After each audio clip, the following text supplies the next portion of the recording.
Começamos, então, com o nosso básico do Espiritismo. Hoje, para o básico do Espiritismo, a gente podia trabalhar com uma lâmina só.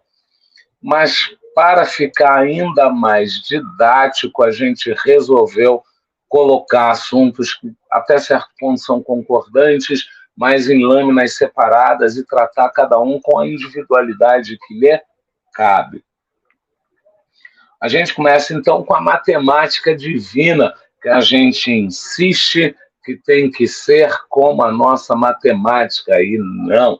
A matemática divina ela é muito mais precisa, ela é muito mais misericordiosa e ela é muito mais justa. Muito embora a gente, na nossa pequenez, não veja justiça nessa espiritualidade amiga para os casos que, sobretudo, em tudo dizem diretamente respeito a nós. O criminoso responde por todos os seus crimes, reencontra todas as suas vítimas. O criminoso vai responder como nós também nos nossos pequenos crimes, nos nossos crimes que ainda, por falta de entendimento, de inteligência e de moral, a gente não reconhece como crime, ele vai responder por todos os seus crimes. Todos, sem exceção. Só que aí não é responder como na nossa matemática. Crime 1 responde, crime 2 responde, crime 3 responde, crime 4 responde. Não, porque normalmente esses crimes, eles hão de se agrupar por interesse comum. Então, aquele crime que ele chegou, foi lá por trás, pegou ali um dinheiro que não fez falta para a pessoa, que a pessoa na mesma hora ou teve aquilo como um aprendizado e não como um crime. Puxa vida, roubaram meu dinheiro, eu tenho que parar com essa mania de botar dinheiro solto no bolso de trás, tenho que parar com essa mania de botar dinheiro solto no bolso da frente. Agora eu aprendi, agora eu não vou mais fazer isso. Gente, o criminoso acabou te fazendo um bem. Você agradeceu indiretamente ao criminoso. Ele não vai pagar por isso.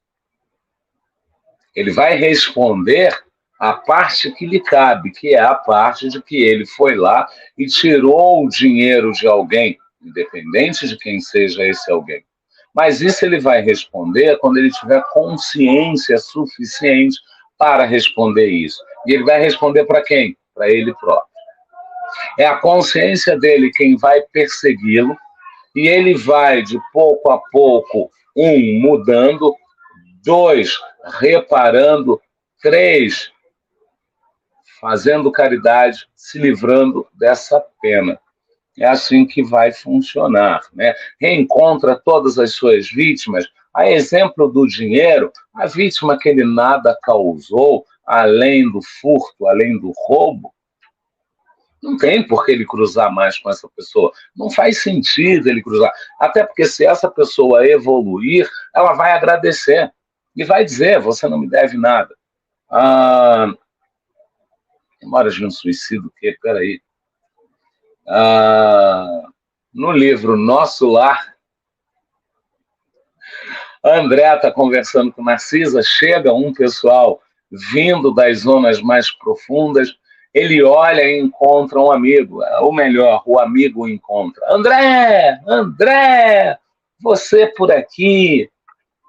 E aí ele cumprimenta o amigo, todo meio que sem graça, ele vai para Narcisa e diz, olha, eu acredito que eu fiz muito mal a esse homem no passado. A família dele parou de pagar o aluguel e eu incentivei o meu pai a colocá-los para fora. E na época ele era bem jovem, né? Tinha criança mais jovem ainda no meio. Narcisa virou e falou, olha, ele vem pouco aqui, se ele está aqui é uma oportunidade boa para você pedir desculpas. André vai até ele, pede desculpas, super sentido, e a pessoa numa felicidade imensa diz, imagina, André, você me ajudou muito. Quando a gente perdeu aquela casa, eu entendi o que era pobreza. Quando a minha família não teve nada, eu entendi a importância do trabalho, do guardar, do reservar. Então a pessoa era só alegria. Quem estava incomodando o André? A própria consciência. E é isso que acontece aqui. Aqui. É isso que acontece aqui. Né? Ele só vai reencontrar aquelas vítimas que teve ali um significado grande na situação dele.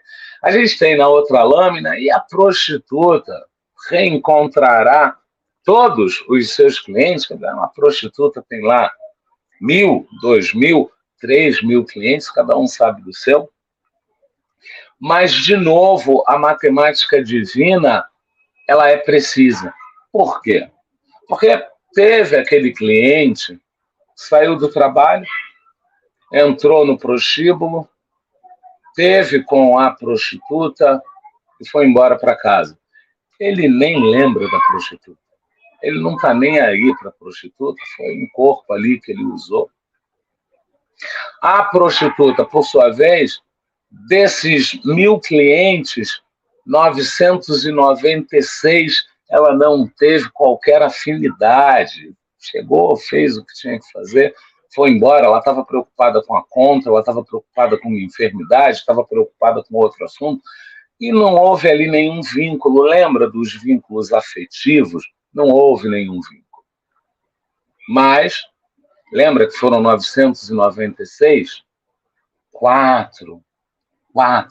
Ela se envolveu emocionalmente, ela se envolveu financeiramente, ela se envolveu afetivamente, ela se envolveu intelectualmente. Essas pessoas iam lá, um mexia com o outro, um burilava o outro nessas áreas. Nesses sentidos, ela acabou que um deles, ela fez ele sair do casamento, mas aí, quando ele saiu do casamento, ela já não o queria mais e tal.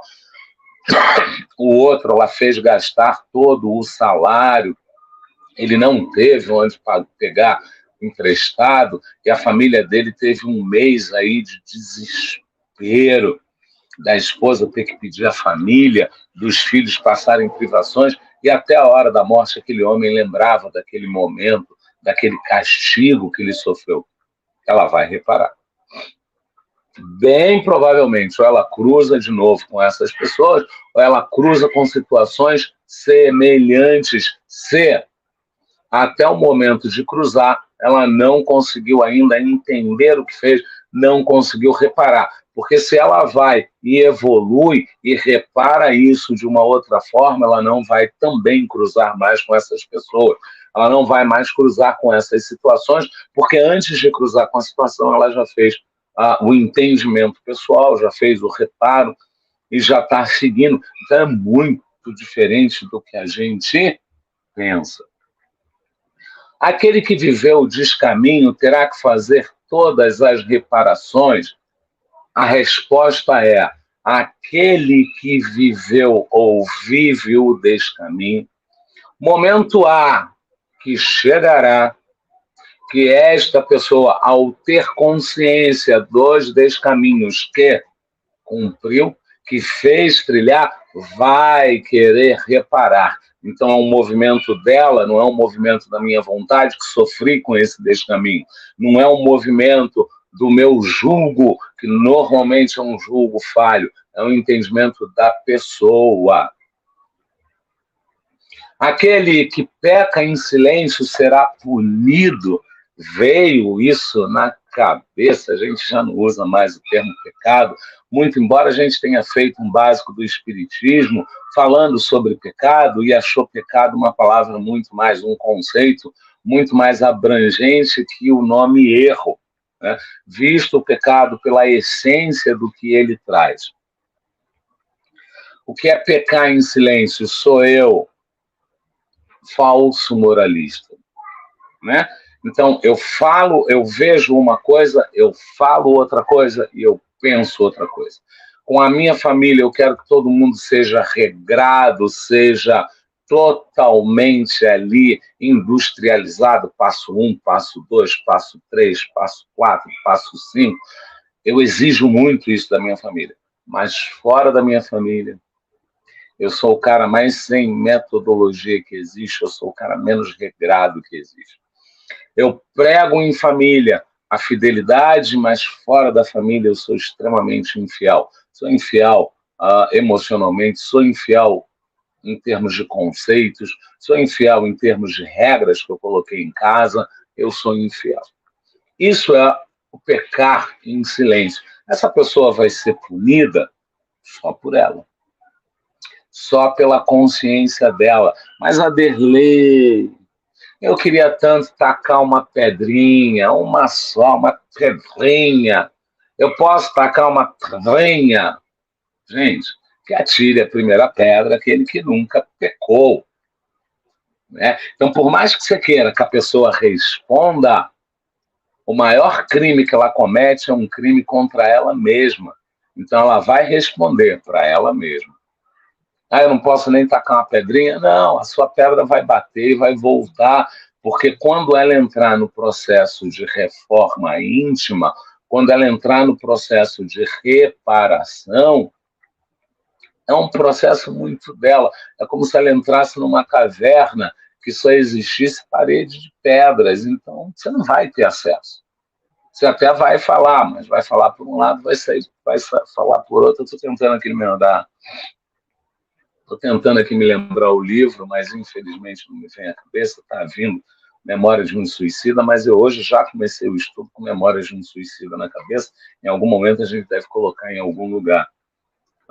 Mas eu acredito que não seja. É um livro onde eu estou lembrando aqui que é do Herculano Pires. Eu estou lembrando aqui mais ou menos que é do Herculano Pires, mas também não vamos confiar, não.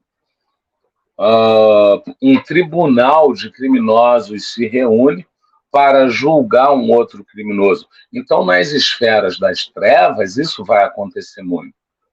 Na esfera divina, na esfera do plano espiritual comum, plano espiritual até ainda não elevado, mas as coisas acontecem muito assim, muito tranquilamente.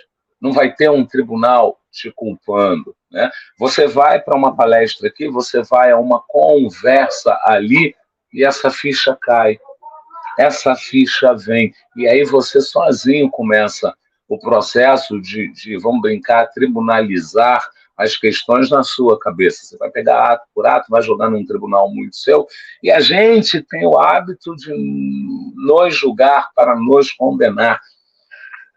Somos os nossos maiores algozes. Então, eu não preciso de ninguém me punindo, me apontando o dedo, dizendo que eu fiz o que eu não fiz, que na hora certa isso há de vir. Então, mais duas e a gente fecha. O traidor e o mentiroso sempre serão descobertos. O traidor e o mentiroso sempre serão descobertos. E dizia uma pessoa queridíssima que tanto o traidor quanto o mentiroso nunca estiveram encobertos, seja pelo que for, sempre ali. E aí eu volto à visão para a visão divina, e sim, tudo vai estar sendo visto, e por ele está sendo gravado. Então ele pode até, nesta encarnação, não ser descoberto por pessoas para fora dele, pessoas para além dele, mas ele é a primeira testemunha de que ele está fazendo algo errado. Quando ele começa aquele processo de dizer, caramba, menti, não posso mais fazer isso. Ele acaba de trair, ele diz, caramba, eu tenho que parar com essa mania de trair. Essa já é a semente germinando, ele já está começando o processo aí, que vai começar normalmente com o remorso, que é onde eu sinto pelo que eu fiz, mas volto a fazer assim que eu reequilibro, ou assim que eu assumo o desequilíbrio de novo, porque o remorso é um sinal de equilíbrio. Eu errei. Eu fiz isso de errado. Ali eu estou equilibrado. Aí eu volto para o padrão que eu estava antes, que é o padrão desequilibrado. Então eu volto para o padrão desequilibrado, vou lá fazer o erro, vou cometer o erro, e aí já era. Não tem como. Mas verdade é que quando eu me elevar um pouco mais, eu vou ter consciência disso. Né? Quando eu chego, então, no estágio de já perceber a dor do outro, hoje recebi uma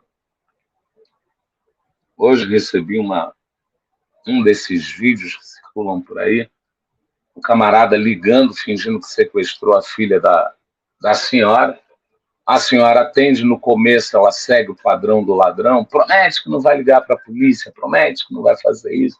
E ela diz, eu prometo, eu prometo, eu prometo. Então, ou você me dá dinheiro, ou eu mato a sua filha que está aqui comigo. E aí a moça via, aí, ou você me dá dinheiro, ou eu mato a sua filha que está aqui comigo. Posso matar? Aí a mulher vira e diz, mate, por favor. Pode matar, porque essa aí não é minha filha não, moça. A minha filha tem 2 meses e está aqui no meu peito mamando. O ladrão conversa, entra ali numa conversa, não vem ao caso trazer essa conversa aqui. Mas no final ele diz, 1, desculpe incomodar. 2, fica com Deus. É a semente que já está começando a germinar. Talvez ele passe mais 10 anos aplicando o golpe. E ele vai chegar no nível que ele vai entender que o golpe dele só faz mal às pessoas, ele começa a parar de fazer o mal, começa a entender o que ele pode fazer de bem e tudo muda, entendeu? Vamos para a nossa penúltima. Aquele que abandona será castigado. Gente, salvo pouquíssimos e raros casos, aquele que abandona, no abandono, já está se castigando. Muito, pouco, quase nada, ele já está se castigando. Porque muitas vezes, para abandonar, ele precisa cobrir aquele abandono com uma desculpa verdadeira. Vou voltar para a minha cidade, eu preciso trabalhar, em trabalhando eu ainda não tenho como cuidar de uma criança, preciso voltar para a minha cidade, em voltando para a minha cidade eu não tenho como manter um relacionamento à distância. Ele vai encobrir. Aquela areia que ele joga ali por cima já é peso para ele. E vai ser castigado? Gente, ele vai ser cobrado por si mesmo. Note que a maioria das questões aí parecem ser questões de pessoas rancorosas, amarguradas, em que ela diz assim, olha, eu apanhei, ele que me bateu, ele também vai apanhar. Então a gente precisa começar a parar com isso. A gente tem que começar a parar com essa coisa. Ele fez erro, vai ser punido. Gente, ele fez o erro. Ele que siga. O que vai acontecer com ele, pouco me importa, porque me importa hoje o que acontecerá comigo. Eu preciso parar com essa coisa da lei de talião, olho por olho, dente por dente. Por quê? Por quê? A matemática divina não funciona como a nossa. Deus é misericordioso e, ao mesmo tempo que espera o tempo de seus filhos, gera oportunidade para rendição e melhora. Fato é, te fez mal hoje, ele vai melhorar amanhã. Aceite isso, por favor.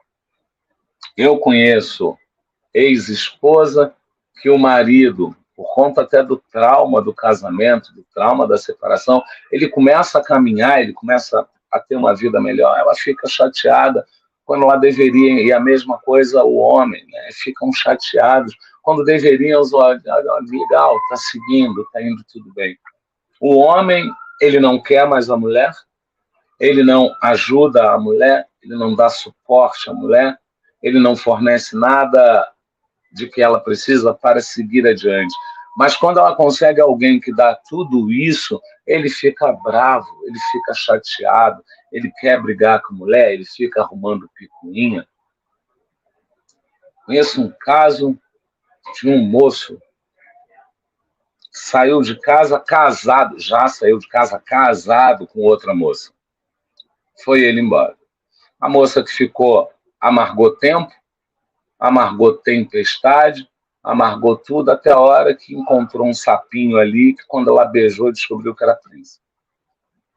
Foram viver felizes para sempre anos depois, muito tempo depois. Não, assim que o moço soube que tinha alguém novo na casa, que nunca foi dele, a casa já era dela e ele entrou, que tinha alguém naquela casa, ele foi lá retirar as coisas dele. Paz-me, não tinha absolutamente nada dele lá. Por quê? Porque era ela que comprava tudo. Então, o que ele dizia ser dele, em verdade, foi comprado por ela, ele usava. E entrou e pegou as coisas. Esse somos nós. Somos nós em nossa pequenez. Então, a gente tem que aprender que a matemática divina, ela não é como a nossa, ela é diferente da nossa, ela vai para outro lado, ela funciona de outro jeito e todos serão beneficiados. Ninguém passará por menos daquilo que precisa passar para crescer. Então, até o mal que te chegou foi uma oportunidade de você melhorar. E aí, no entanto, você começa uma perseguição. O que você está fazendo? Você está pegando a oportunidade que você teve de melhorar e está piorando. Mas, Aderlei, eu não tenho que pedir justiça? Você tem que se perguntar se cabe justiça, porque Paulo nos ensinou, nos possibilitou aprender que tudo me é lícito, mas mesmo tudo sendo lícito, nem tudo me convém.